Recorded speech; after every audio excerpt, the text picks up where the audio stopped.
Melchizedek remains one of the Bible's most enigmatic figures. In the book of Genesis, we encounter him in only a handful of verses, yet his presence has sparked centuries of interpretation and debate. Who was this mysterious king and priest who appeared before Abraham, blessed him, and received a tithe? Why does the biblical narrative remain silent about his origins, family, and even the fate of his kingdom, Salem? Today, we journey through ancient texts and traditions, unraveling the remarkable legacy of Melchizedek. It begins in Genesis chapter 14. After Abraham's victory over rival kings, he is greeted by Melchizedek, described as King of Salem and Priest of God Most High. Melchizedek brings out bread and wine and blesses Abraham, who in turn offers him a tenth of everything. But the story leaves us with more questions than answers. Unlike most biblical figures, Melchizedek's genealogy is absent. We're not told who his parents were when he was born, or even when he died. He simply appears, then disappears, without further mention in the genealogies that trace Noah's descendants and the later priesthood of Israel. Why does the Bible offer so little about him? Ancient interpreters saw this mystery as intentional, prompting them to search for deeper meaning. The encounter appears designed to teach a lesson, but its true purpose is hidden in the details. Melchizedek's priesthood is especially puzzling. How could he be a priest of God Most High before the priesthood was established and before the temple was built in Jerusalem? The hereditary priesthood, after all, descended from Abraham himself, yet Melchizedek stands apart, with no family connection to Israel's priests. Delving into the meaning of his name offers some clues. In Hebrew, Melchizedek can be translated as King of Righteousness or King of Justice. Many scholars believe this was not a personal name but a royal title, emphasizing his reputation for justice and fairness. The ancient historian Josephus suggested that Melchizedek was a leader of the Canaanites, revered for his righteousness. The New Testament letter to the Hebrews echoes this, calling him King of Righteousness. The city of Salem also invites speculation. Salem is often associated with Jerusalem, as the last part of the city's name contains Salem. Some traditions propose that Melchizedek was Jerusalem's first king and founder. Perhaps he established the earliest sanctuary there, a forerunner to the great temple that would rise centuries later. Josephus claims Melchizedek was the first to serve as priest before God and the first to build the temple, giving the city the name Jerusalem, understood as Holy Salem in Greek. Other interpreters, like Ephraim, describe Melchizedek as a high priest who received his office from Noah himself, suggesting a sacred lineage that predates Abraham. In rabbinic literature, Melchizedek's connection to Jerusalem and the temple is further emphasized. The Midrash HaGadol explains that the temple was built within Melchizedek's domain, quoting the Psalms. His abode has been established in Salem, his dwelling place in Zion. This idea positions Melchizedek as a divinely appointed priest, whose role foreshadows the later priesthood of Israel. A second reference to Melchizedek appears in Psalm 110, a passage whose language remains somewhat obscure. The psalm declares, "The Lord has sworn and will not change his mind. You are a priest forever, after the line of Melchizedek." Ancient readers looked to this psalm to clarify Melchizedek's significance, but its ambiguous Hebrew led to two schools of thought. Some interpreted the verse as addressing Melchizedek directly, "You are a priest forever by my order, O Melchizedek."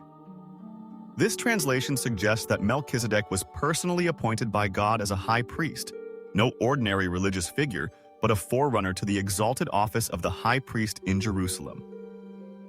Writers throughout history have embraced this interpretation. The Jewish philosopher Philo describes Melchizedek as the high priest of God Most High, welcoming Abraham. Early Christian texts, such as the Apostolic Constitutions, assert that God himself appointed Melchizedek to the priesthood. Targum Neophyte, an ancient Aramaic translation of Genesis, calls Melchizedek a high priest serving before God. But the story doesn't end there. Interpreting Abraham's encounter with Melchizedek through the lens of Psalm 110 led some ancient thinkers to even more radical conclusions. The Melchizedek of the psalm seems almost superhuman. His royal scepter comes from God, and he is told to sit at my right hand, a privilege reserved for angelic or divine beings. This inspired the belief in a heavenly Melchizedek, a celestial figure who sits beside God's throne and dispenses justice. This idea finds support in the Dead Sea Scrolls, where Melchizedek is portrayed as an angelic being.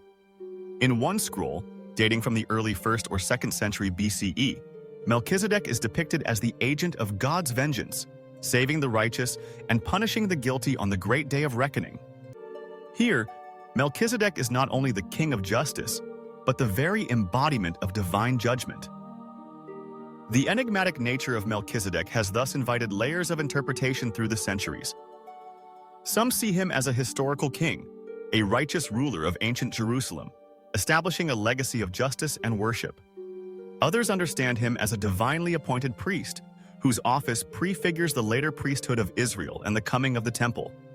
Still others envision him as a heavenly being, sitting at the right hand of God and presiding over the final judgment. In Christian tradition, Melchizedek takes on additional significance. The New Testament book of Hebrews draws a direct parallel between Melchizedek and Jesus Christ, emphasizing the eternal and non-hereditary nature of their priesthoods. Jesus, like Melchizedek, is described as a priest forever, chosen by God rather than by ancestry. This connection reinforces the idea that Melchizedek's mystery points forward to a greater fulfillment in the person of Christ. Throughout Jewish, Christian, and even mystical traditions, Melchizedek's story has been reinterpreted again and again. He appears in the writings of early church fathers, rabbinic commentary, and apocryphal texts. Each tradition finds new meaning in his brief biblical appearance, whether as a model of righteousness, a symbol of Jerusalem, or a heavenly mediator. Why does Melchizedek continue to captivate us? Perhaps it is his very mystery that draws us in, the absence of detail inviting us to imagine, interpret, and discover deeper truths. His story reminds us that the Bible is not just a record of historical events, but a living text that invites reflection and exploration. As we look back on the legacy of Melchizedek, we see a figure who stands at the crossroads of history, faith, and imagination. He is a king and priest whose name endures through centuries of tradition. Whether earthly or heavenly, his righteousness and service to God inspire us to seek justice, embrace mystery, and recognize the sacred in the unknown. Melchizedek's story, though brief, has left a profound mark on religious thought for millennia. His sudden appearance as both king and priest challenges conventional boundaries, blurring the lines between royal authority and spiritual leadership. Without a recorded lineage or end, Melchizedek becomes a symbol of priesthood that transcends tradition and ancestry, a figure set apart by divine appointment. This has inspired countless interpreters to see in him a model of justice and a beacon for those seeking a deeper connection with the divine. In ancient Jewish writings, Melchizedek is sometimes portrayed as the founding ruler of Jerusalem, a city destined to become the spiritual heart of Israel. His name, meaning King of Righteousness, emphasizes his association with justice and moral integrity. Some traditions even suggest that Melchizedek built the earliest sanctuary in Jerusalem, setting the stage for the temple that would later stand as a central place of worship. Christian interpretations go even further, viewing Melchizedek as a prefiguration of Jesus Christ, an eternal priest who mediates between God and humanity. The letter to the Hebrews in the New Testament draws a direct line between Melchizedek and Christ, highlighting the uniqueness of a priesthood not bound by genealogy but established by divine decree. This connection underscores the idea of an everlasting, perfect mediator, one who embodies both kingship and priesthood.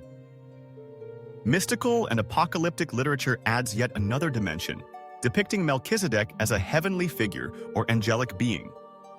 In the Dead Sea Scrolls, he appears as an agent of divine justice, presiding over the final judgment and bringing salvation to the righteous. Here, Melchizedek's role expands beyond history into the realm of cosmic order, suggesting a timeless presence at the heart of God's plan. Across centuries, Melchizedek's enigmatic presence has spurred countless questions and interpretations. Is he a historical king, a divine priest, an angelic judge, or a symbol of something greater? This ambiguity has allowed each generation to find new meaning in his story, reflecting their own hopes, beliefs, and spiritual aspirations. In the end, Melchizedek's legacy is that of a bridge, connecting the earthly and the divine, the known and the mysterious. His brief encounter with Abraham continues to resonate, inviting us to ponder the nature of righteousness, the origins of spiritual authority, and the enduring quest for the sacred. Through Melchizedek, the Bible offers not just answers, but a perpetual invitation to seek, question, and wonder.